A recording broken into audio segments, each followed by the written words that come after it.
টানা 41 দিন 3টি আমল করলে আপনার জীবন পাল্টে যাবে। আপনার লাইফে আপনি নিজেই কল্পনা করতে পারবেন না কতটা উন্নতি আল্লাহ পাক রব্বুল আলামিন করে দিবেন।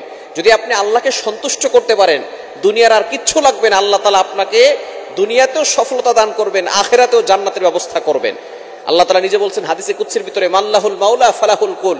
আল্লাহর সাথে সম্পর্ক যে ব্যক্তি তৈরি করবে, দুনিয়ার সবকিছু তার হয়ে যাবে।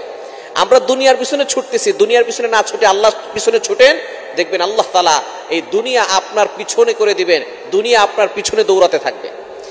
তাহলে 3টি কাজ যারা করবে তাদের জীবন পাল্টে যাবে, জীবন পরিবর্তন হবে এবং তারা সফলতার দ্বার প্রান্তে পৌঁছাবে। ইয়াং পিপলরা আমার দিকে ভালো করে ফোকাস করেন। এই 3টি কাজ অবশ্যই আজকে থেকে করা শুরু করবেন। নাম্বার 1, 1 নাম্বার হচ্ছে 5 ওয়াক্ত নামাজ। দুনিয়া উল্টে গেলেও ছাড়া যাবে না, পারবো তো ইনশাআল্লাহ। 5 ওয়াক্ত নামাজ, দুনিয়া উল্টে গেলেও এই 5 ওয়াক্ত নামাজ মিস করা যাবে না। 5 ওয়াক্ত নামাজ সব সময় পড়ার চেষ্টা করবেন। আপনার যত বড় সমস্যা হোক, নামাজ না পড়ে, হ্যাঁ নামাজ কাজা হতে পারে, অথবা আপনি সফরে গিয়েছেন, অথবা আপনার মা অসুস্থ, বাবা অসুস্থ, আপনি নিজে অসুস্থ হয়ে পড়েছেন, রাতের বেলা সব নামাজ না